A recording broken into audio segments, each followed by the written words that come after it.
বাঙালির বিনোদন এখন হাতের মুঠোয়। ক্লিক ডাউনলোড দ্য অ্যাপ নাও। দাদা ছিল ত্রেতা যুগের রামচন্দ্র, আর তার ভাই ছিল লক্ষণ। আর এখন যেসব ভাই আছে সব ইয়ের ভাই। শোনো, আমাকে বেশি রাগিও না, আমার মুখ দিয়ে আবার এসব গালাগালি বেরিয়ে যাবে। এই প্রেসের মালিক তো সুরেশ ভদ্র। তুমি দেশের বাড়ি ফিরে যাও, গিয়ে ওনার সঙ্গে কথা বলো। যদি উনি রাজি হন, কাজ থাকা খাওয়া সবকিছু এখানেই ব্যবস্থা হয়ে যাবে। কিরে, তুই স্কুলে যাবি না? না, কেন স্কুলে যাবি না কেন? ইংরাজি পড়া মুখস্থ হয়নি। পড়া না পারলে বাচ্চা স্যার খুব মারবে। আচ্ছা, তুই ক্লাসের পড়া না করে সারাদিন এই ম্যাগাজিনগুলো পড়তে থাকিস কেন বলতো? এইসব তুই বুঝবি না। মহানায়কের জীবনী পড়ছি আমি। যা এখান থেকে পালা। সিনেমার হিরো হবে।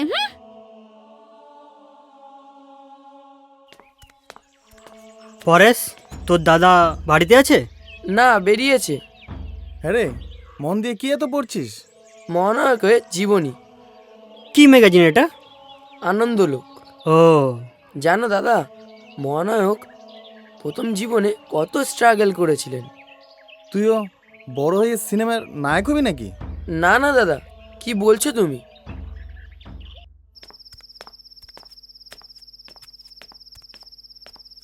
পরেশ, এই পরেশ, কে?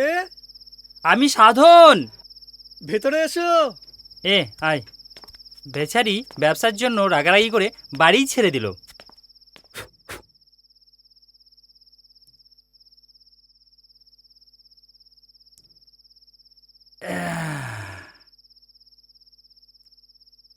বাহ, দারুণ খাসা ঘর হয়েছে। তা ভাড়া কত? মাসে 100 টাকা। আমার ক্লাস ফ্রেন্ড জয়দেবের বাড়ি এটা। বাহ, চালিয়ে যাও। রাখে হরি তো মারে কে? তা বলছি ভায়া, বাড়ির লোককে একটা কিছু করে দেখিয়ে দাও তো। তুমি তো ছোটবেলা থেকে এই গান, নাটক এইসব নিয়েই চর্চা করছো। তাই এই গ্রামে পড়ে থেকে তোমার কিচ্ছু হবে না। বরং তুমি একটা কাজ করো, কি কাজ? তুমি কলকাতা চলে যাও। কলকাতা? হ্যাঁ, কলকাতা। সেখানে গেলে তুমি একটা ভালো জায়গা তৈরি করতে পারবে। আরে থামো তো, আমি একটা প্ল্যান দিচ্ছি। তোর আবার প্ল্যান? ও আমার জানা আছে। তাহলে আর বলে লাভ নেই। আচ্ছা বাবা, ঠিক আছে ঠিক আছে, বলো কি প্ল্যান? বলছি, এখানে ব্যবসা করতে গেলে একটা ভালো রকম বিশ্বাসী লোকের দরকার। তাই বলছি তুমি একটা বিয়ে করে ফেলো। বিয়ে? আচ্ছা, তুমি কি পাগল হয়ে গেছো ধীরেন্দা? হ্যাঁ, নিজে কি খাবো তার ঠিক নেই, তার উপরে বিয়ে। বিয়েটা যে করব, বউকে খাওয়াবো কি? তাছাড়া তো জানো আমার মাথার উপরে একটা দাদা আছে, সে এখনো বিয়ে করেনি। রাখো তো তোমার দাদা। দাদা দাদা ছিল ত্রেতা যুগের রামচন্দ্র, আর তার ভাই ছিল লক্ষণ। আর এখন যেসব ভাই আছে সব ইয়ের ভাই। শোনো, আমাকে বেশি রাগিও না, আমার মুখ দিয়ে আবার এসব গালাগালি বেরিয়ে যাবে। তার থেকে তুমি একটা কাজ করো। ধীরেন্দা তো ঠিক কথাই বলেছে, তুমি একটা বিয়ে করে ফেলো। রাজি থাকলে বলো, আমার হাতে মেয়ে আছে। ওই যে গো সাধনদা, আমাদের পাড়া হেডমাস্টারের মেয়ে দামিনী।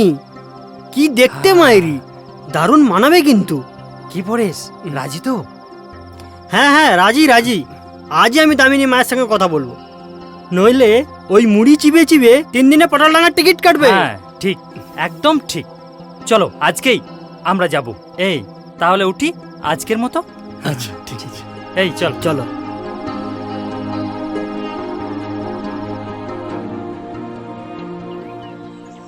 কাকু, কি হয়েছে? কি মায়ের ডায়রিয়া হয়েছে, একটু নিয়ে যাবে ডাক্তারখানায়? কি হয়েছে? ডায়রিয়া। ডায়রিয়া?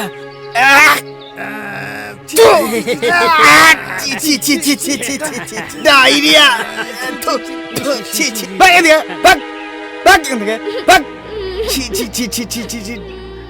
পরেশ কাকু, পরেশ কাকু, কি হয়েছে মুন্নি? আমার মায়ের সকাল থেকেই বমি আর পায়খানা হচ্ছে। বাবা বাড়িতে নেই, একটু চলো না পরেশ কাকু। কিন্তু আমরা গিয়ে কি করব? আমার মাকে ডাক্তারখানা নিয়ে যাবে, চলো না কাকু, নইলে আমার মা মরে যাবে। মনে, তুই বাড়ি যা, আমরা একটু পরেই যাচ্ছি। যার কাছে যাচ্ছি সে আমাকে এইভাবে ফিরিয়ে দিচ্ছে। তোর মাকে ডাক্তারখানায় নিয়ে গেলে অনেক পয়সা লাগবে, আমরা তো বেকার ছেলে, অত টাকা কোথায় পাবো বল? হাসপাতালে পয়সা লাগে না, ওখানেই তোমরা নিয়ে চলো না।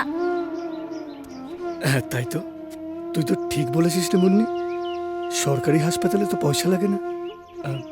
আচ্ছা এই শোন, তোরা ক্লাব থেকে স্ট্রেচারটা নিয়ে আয়, বুঝলি? ঠিক মুন্নি, আছে, চ। এই চল। এই চল চল।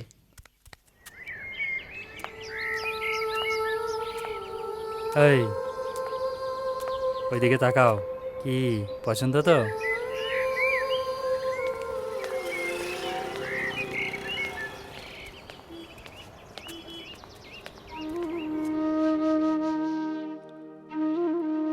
এসো বাবা, এসো, বসো। বৌদি বাড়িতে আছেন? হ্যাঁ, ভেতরে আসুন,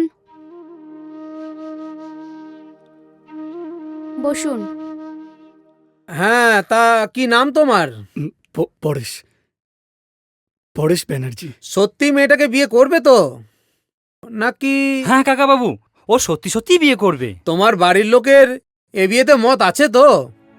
আমি এর মধ্যে বাড়ির লোককে জড়াতে চাই না।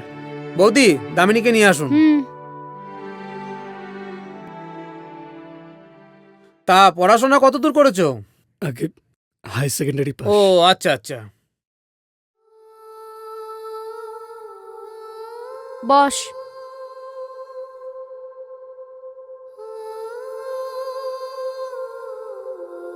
কি গো, পছন্দ হয়েছে তো?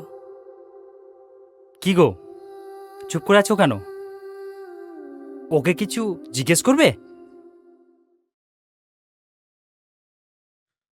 তাহলে মা তুই ভিতরে যা।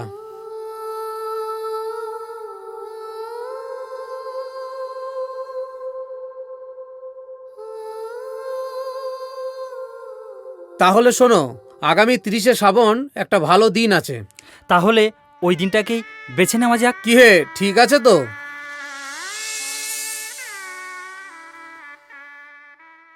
এরপর আমার ব্যবসা বাণিজ্যে মন্দা দেখা দিল। কি করব বুঝে উঠতে না পেরে বউকে নিয়ে বাড়ি ফিরে গেলাম, কিন্তু সেখানেও চরম অশান্তি।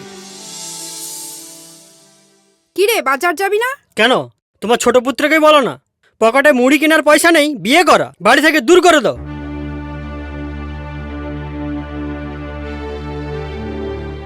তার আর দরকার হবে না, আমি নিজেই চলে যাব। কোথায় যাবি? কলকাতা।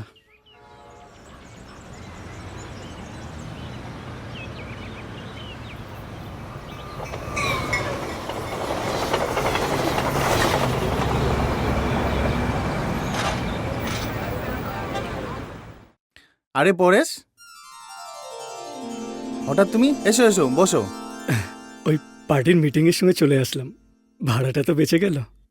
আর ওই মুর্শিদাবাদ থেকে শিয়ালদা, ভাড়াও তো কম নয়, 6 টাকা 4 আনা। তা দেশের সব খবর ভালো? হ্যাঁ সবাই ভালো আছে। কুনাল, বলছিলাম যে মানে কি বলবে বলো না।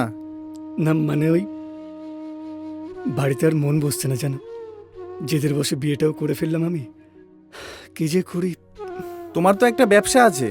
আর ব্যবসা? এ কুনাল, তুমি আমার একটা কাজের ব্যবস্থা করে দাও না প্লিজ। দেখো খুব প্রবলেমের মধ্যে আছি, বিশ্বাস করো। তুমি একটা কাজ করো। কি কাজ? এই প্রেসের মালিক তো সুরেশ ভদ্র, তুমি দেশের বাড়ি ফিরে যাও, গিয়ে ওনার সঙ্গে কথা বলো। যদি উনি রাজি হন, কাজ, থাকা খাওয়া সবকিছু এখানেই ব্যবস্থা হয়ে যাবে। কিন্তু উনি তো রাজনৈতিক নেতা, আবার রাজবাড়ির লোক, উনি কি রাজি হবেন? তুমি একবার বলেই দেখো না। ঠিক আছে।